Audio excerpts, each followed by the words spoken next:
Painter Jackson Pollock once said of art and artists, it's all a big game of construction. Some with a brush, some with a shovel, some choose a pen. Writing is unique in the world of performing arts. Almost all the other skills, acting, dancing, and directing, and so on, are specialized. They involve performance and audience. But writing is a skill that goes beyond the performing arts. It's universal. Whether it's emails or letters or reports, written communication skills are important.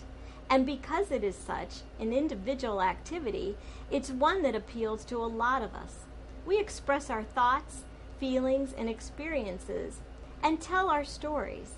And the only audience we need to please is ourselves.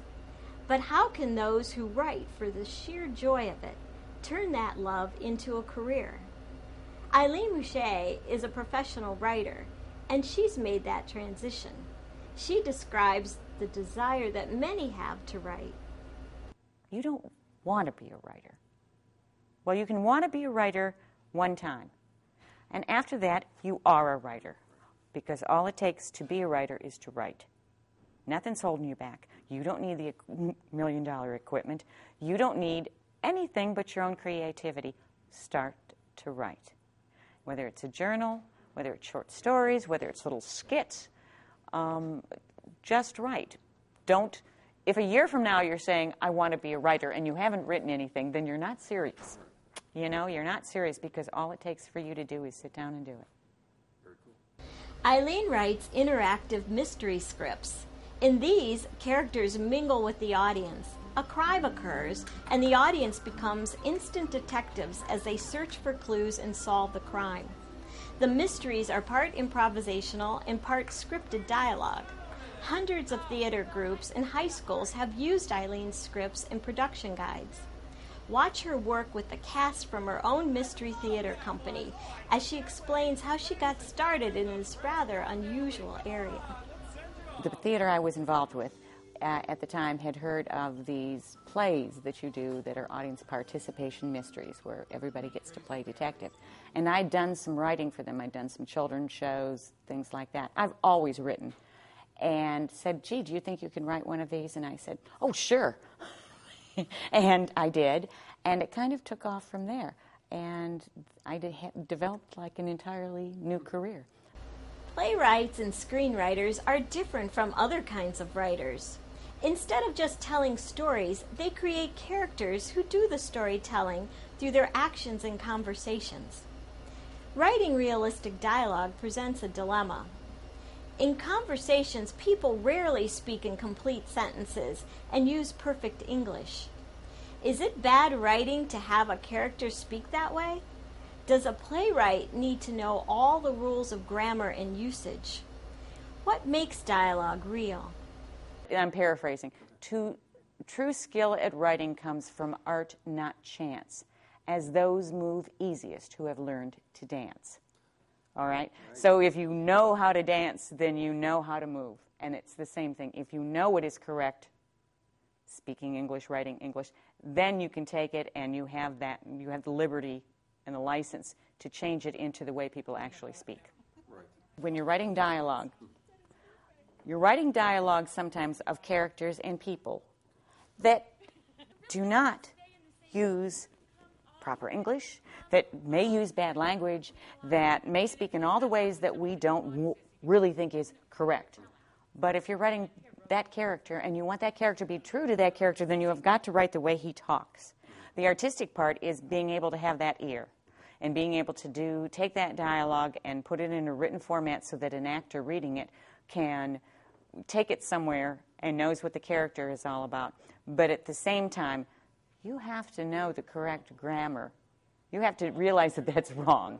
You have to know the starting point. If you don't have a basic understanding of grammar and spelling and punctuation, and even more than those, though, communicating, then all the creative ideas in the world, if you can't put it on paper, don't matter for anything. Before becoming a writer, Eileen taught school and worked in an office. We wondered how the two worlds compared. What does she like best about being a writer? I like the fact that I can do it anywhere. I use a computer now, obviously. But before I had a computer, unlike a lot of the performing arts, I didn't need special equipment. I didn't need lights. I didn't need an audience. I didn't need anything except basically a legal pad and a pencil and my own creativity. It's a solitary thing that you do. And while I'm a real people person, boy, there are sometimes when I just like to shut that door and work on something that my mind is going a million miles. And there are very few solitary pursuits in the arts because so much of it is dependent on others. Even an actor, they can be the most wonderful actor in the world and give a monologue in their own room in front of the mirror, and that may be very satisfying, but it's also not a complete performance without the audience. I can write something and it's created. It's there. A reoccurring theme in this series concerns economics, which may sound rather cold and calculating, but in the real world you have to make money. It may be satisfying to write for yourself, but in order to have a writing career, there is another audience to please, the people who buy tickets and the ones who hire writers for special projects. The other reason that I write is because that's how I make money. That's the economics of it. Writing for me has turned into something that I can get paid for, and people pay me for it, and they appreciate what I can do, and they can tell me, write this, and maybe something that holds no interest for me, but it's like anything else. Okay, I can use the talents I have and the resources that I have and create something for which I'll receive a paycheck at the end, which is, that's important. What I've discovered is that there's a difference between writing for fun and writing because you like to write over things that really interest you. And sometimes the paycheck comes at the end of writing something that doesn't particularly interest you. So you have to use the same skills that you have doing something that you enjoy and realize that you're doing it as a job. Another idea that runs through this series is the need for versatility and flexibility. Except for the very rare individual who makes it big, writers must be willing and able to use their talents on things that may not exactly inspire them. I do a lot of freelance writing as well as the plays. I do what's called industrials, and that's the case of a company that wants to promote their product or their system, and sometimes it's really, really technical. And it is something that usually I know nothing about. So they'll give me all kinds of stuff, and I might even get on the net and do some research. The net's been great as far as research goes. As far as the plays, sometimes the plays that I've written, the mystery plays, we've talked about a theme. A certain theme would be really hot. Do your next show about this. For example, is country western. I have a country western play. Well, I know nothing about country western, and I have very little interest in things musically, country western. And so I had to listen to a lot of country western and find out and recognize. And I do research like that. Eileen has carved out an unusual niche for herself as a playwright. We asked her what advice she had for aspiring writers. You can't write if you haven't read a lot. And I mean everything. I was an avid reader. I read the backs of cereal boxes. I read anything I could get my hands on. I could not stand to be just sitting there like that. I had to have something to read. Read a lot, even if it's trash, even if it's comic books. Read. After visiting with Eileen, we also talked with some young writers. These students participated in a writing competition called Power of the Pen. Patrick Atkins explains. It's a group called Power of the Pen, and it's an interscholastic writing team. We get together and we work on our narrative writing, and we just write short stories, and then we'll go to competitions. We have 3 competitions a year, and we have judges that compare ours to other schools. We asked Patrick and others what they got from writing. Were they doing it just as a contest? It's a way to express myself without feeling like I have to tell everyone how I feel. And even though not all the stories are about us personally, it's a chance to get different perspectives on different things that we're going to have to go through in our lives. I learned that I need to be more